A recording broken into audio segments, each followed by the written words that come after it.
Let's face it, with the amount of hype and advertising doing the rounds, you'd have to be, well, living in a nuclear fallout shelter not to be aware of Fallout 4. Just like Skyrim did back in 2011, chances are Fallout 4 has got the attention of a lot of players who have never touched a Fallout game before. Perhaps you're one of them and you want to get up to speed, or maybe you're an experienced Vault dweller and just fancy refreshing your memory. Either way, here's a quick little primer to get you ready for life in the wasteland. First things first, there isn't really a continuing story in Fallout. Each game takes place in the same world, but at different points on the same timeline and in different parts of the post-apocalyptic United States. Given the game's aesthetic, you might also be tempted to think the nuclear war that started all this took place in the 1950s. You would be wrong!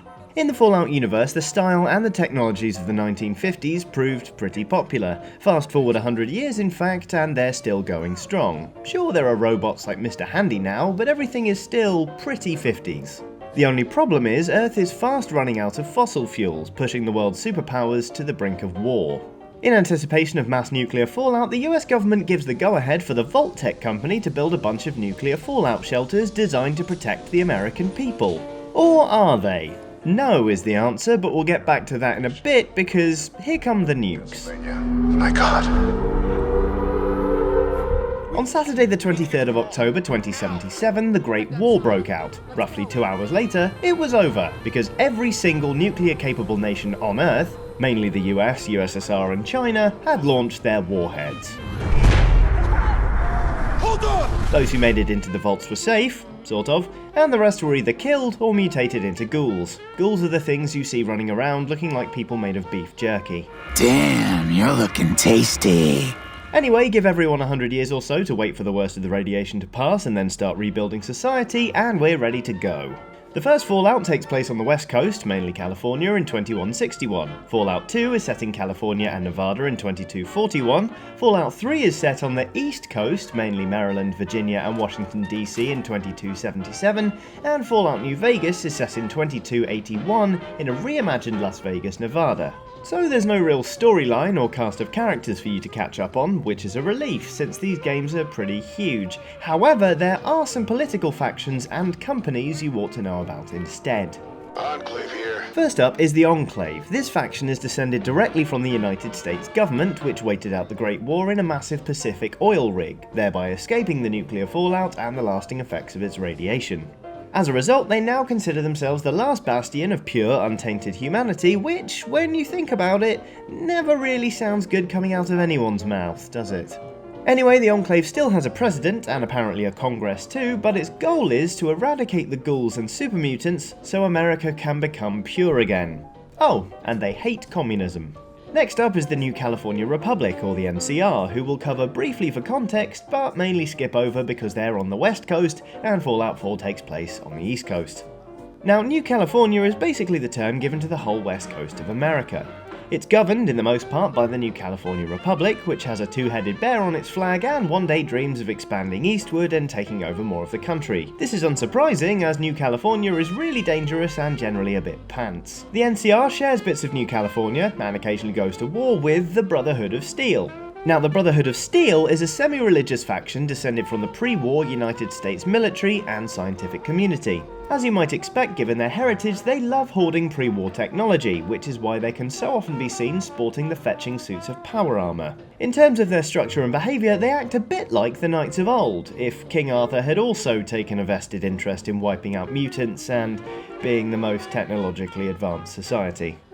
Speaking of technological advancements, there's also the Institute, which is actually one of the more mysterious organisations in the Fallout universe. Very little is known about the Institute except it has the ability to produce androids of high enough quality to pass as humans. Given the stuff we've gleaned from all the trailers, it's likely we'll be finding out more in Fallout 4.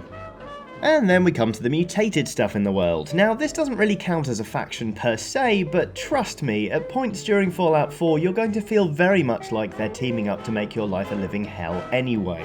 As mentioned previously, people who were exposed to excessive levels of radiation over long periods became ghouls. There are two types, ghouls and feral ghouls. Shoot the feral ones, talk to the normal ones. There are also super mutants. Now, these guys were actually created by the man-made forced evolutionary virus that made them change into the hulking great things they are today.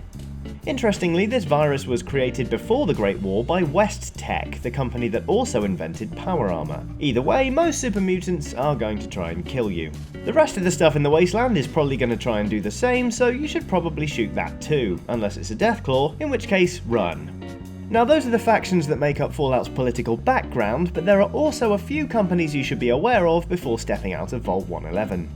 First, there's Robco Industries, a pre-war robotics company responsible for gadgets and robots like the Pip-Boy, Stealth Boy, Protectron, and Mr. Handy. Is that really you? There's Nuka-Cola and Sunset Sarsaparilla, two hugely popular pre-war soft drinks. Their bottle caps are used as currency in the wasteland because reasons. And finally, there's VaultTec. Now, remember when we said the vaults were commissioned by the US government to protect the people? Yeah, they weren't. Each vault was constructed to be the staging ground for a social experiment, with only a fistful produced according to the advertised specs in order to form a control group. Each vault runs a different experiment, and they're all pretty weird. There's the vault made up entirely of clones of a man named Gary, for instance. Gary!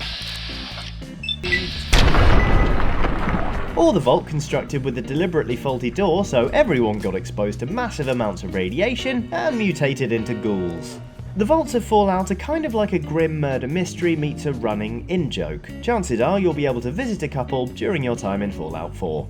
And that, friends, is about it. There's loads I had to miss out for the sake of brevity, but hopefully I've given you just enough background information to leave you feeling prepared. If there's any other information new players need to know, please do stick it in a comment. Thanks for watching, and remember, if you see a Deathclaw, just run away. Loads of video games use the anti-bullet stabby syringe, and Far Cry is no exception. But it's when you've run out that healing gets really interesting, and Ubisoft's spectacular misunderstanding of what medicine is like really starts to show. Just been mauled by an elephant? No problem. Dig a bullet out of your arm and you'll feel right as rain.